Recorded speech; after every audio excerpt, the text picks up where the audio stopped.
Bonjour tout le monde, j'espère que vous allez bien. Aujourd'hui, on se retrouve à Ouidah. Comme vous pouvez le voir, on est à la porte du non-retour. Donc, dans cette vidéo, on va vraiment faire le tour de Ouidah. Évidemment, je ne suis pas là juste pour vous montrer la porte du non-retour. C'est vraiment pour visiter, parce que moi-même, ça m'intéresse de visiter, manger local. On va rentrer vraiment à l'intérieur de Ouidah. Donc là, je vous laisse sur des instants, des petites vidéos, une petite voix off pour vous raconter un petit peu c'est quoi l'histoire de la petite Ouidah. Originellement nommée Glerwe par les fonds, la région était habitée par le peuple Hueda. Son nom actuel dérive de la mauvaise prononciation européenne de ce royaume. La ville s'est développée autour de la forêt sacrée du roi Bassé, le fondateur de la cité. Nous y reviendrons un peu plus tard. Du XVIIe au XIXe siècle, Hueda est devenu le principal port d'embarquement d'esclaves dans le golfe du Bénin. Les captifs étaient vendus aux enchères, passaient par divers rituels, puis étaient contraints de marcher sur la célèbre route des esclaves.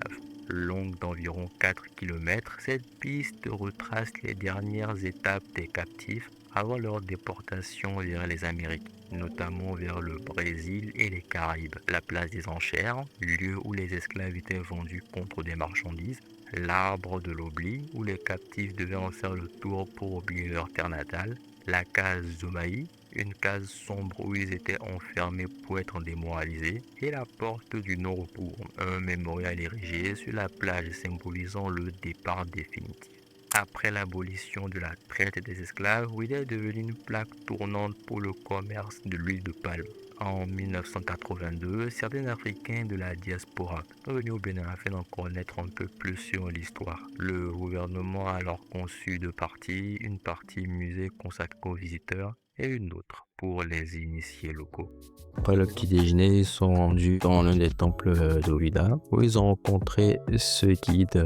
Malheureusement, je n'ai pas son nom, mais on va l'appeler guide 1 parce qu'il y a un deuxième guide qui verra un peu plus tard. Il raconte un peu l'histoire d'Ovida et l'histoire du roi Bassé que je vais vous raconter tout de suite. À l'époque, il y avait trois royaumes. Le royaume d'Abomey, le royaume d'Alada et le royaume de Ouida. Le roi d'Abomey, qui s'appelait Agadja, fit la guerre contre le royaume d'Alada et après sa victoire, il poursuivit ses conquêtes pour étendre son royaume. Il tenta de faire la guerre au royaume de Ouida, mais s'est heurté à un obstacle de taille, le roi Bassé. Celui-ci possédait deux artefacts, une queue de cheval de couleur blanche qui lui permettait de répandre la bénédiction et une autre de couleur noire pour pager la malédiction. Constatant qu'il ne pourra jamais la voir de front, le roi d'Abomey se présenta alors en ami et promit de ne plus jamais lui déclarer la guerre. Et pour montrer sa bonne foi, offert sa fille en mariage au roi Bassé. Mais tout ceci faisait partie de son plan.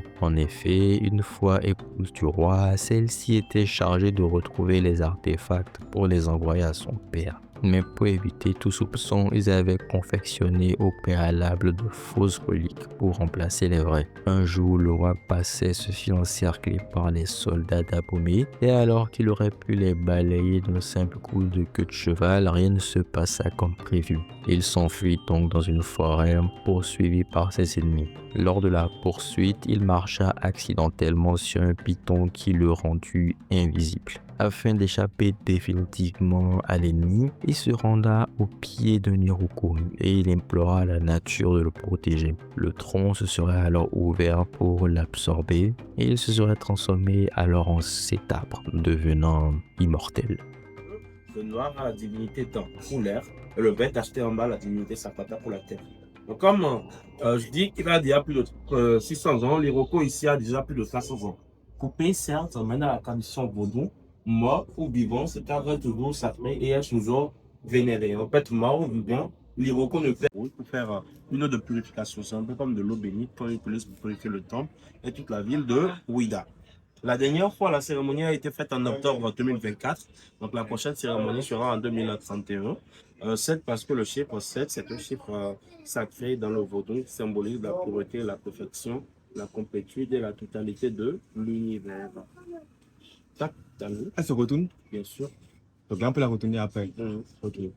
D'autres questions? Et si pendant les 41 filles là, s'il y a une qui ment et qui n'est pas venue, Ah, il y a une qui fait quoi? qui ment et elle n'est Non, pas venue. en vrai, quand les gens ont tendance à respecter les choses quand ils sont sacrées, ils savent qu'il y a des conséquences. Mais le truc, c'est que quand pour vérifier, pour être sûr, il y a le phare pour consulter.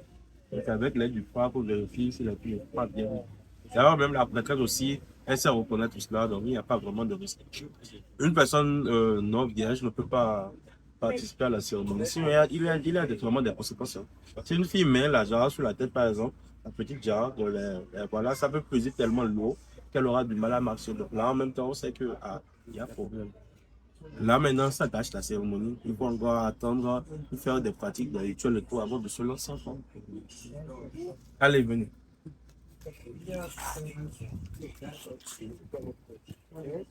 On parlait de la case de purification, c'est juste là. Donc, quand un initié entend les règles, il entre à l'intérieur avec le prêtre vaudou, il se confesse et le prêtre lui dira quoi faire pour se purifier. C'est aussi simple que cela. C'est un peu comme le confessionnal à l'église catholique aussi. Donc, de l'autre côté, vous avez la case de protection. Et pour la protection, c'est seulement le prêtre vaudou qui entre à l'intérieur lors des gens de cérémonie. Pour se débarrasser de tout ce qu'il y a comme mauvais esprit dans le temple et dans toute la ville de Ouida. L'entrée se trouve juste là, la sortie de l'autre côté de la case. Donc, on parle de côté négatif et de côté positif. Voilà pourquoi le prêtre ne ressort jamais par où il est entré. On risque d'annuler tout ce qu'il a fait comme rituel à l'intérieur. Et ça peut aussi se retourner contre ça. Allez, venez avant.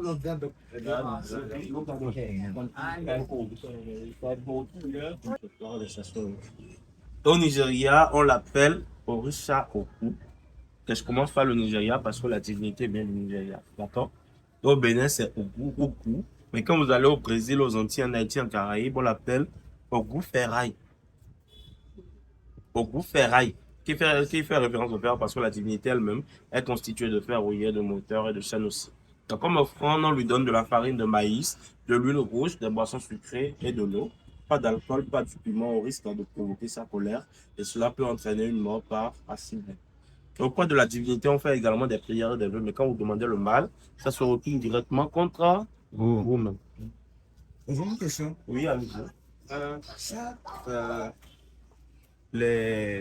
On appelle les dons que l'on donne aux différentes divinités dépend de ce que l'on veut. Par exemple, si on donne des boissons sucrées, c'est pour demander quelque chose de spécifique. On demande. Ça dépend un petit peu de la divinité. En fait, tu n'as pas à vous de décider ce que vous allez donner, c'est à la divinité de décider. Et c'est le prêtre vaudou qui vous dira quoi donner. Si tu viens pour un problème, par exemple, tu dis ton problème au prêtre vaudou. Il le dit, il sert d'intermédiaire entre la divinité et toi, d'accord? Donc lui, il parle à la divinité et selon, en fonction de ce que la divinité voudra, on te dira de donner ci, de donner ça, de donner ça. Peu importe ce qu'il veut, le prêtre te le dira, d'accord? Et c'est là que toi, tu viendras maintenant avec les offrandes pour le donner à la divinité. En fait, pour certaines cérémonies, comme je le disais, il s'agit des animaux. Donc, quand le problème est beaucoup plus sérieux, les esprits réclament des animaux en offrande. Regardez sur l'image là, c'est représenté là, c'est le retour des filles. Donc, quand tu regardes même sur l'image, sur le visage, elles vont rester. Oui, comme vous avez dit que actuellement, je n'ai plus forcément physique. Non, c'est exactement ce que je dis. Même quand tu n'as pas ça sur le visage, tu peux quand même participer à la cérémonie parce que ce n'est pas physique, mais c'est spirituel. C'est de l'eau de robinet. Merci d'avoir suivi la vidéo. J'espère qu'on va se retrouver très prochainement. N'hésitez pas à regarder d'autres vidéos, likez, abonnez-vous, commentez, partagez. Merci. C'était Nams.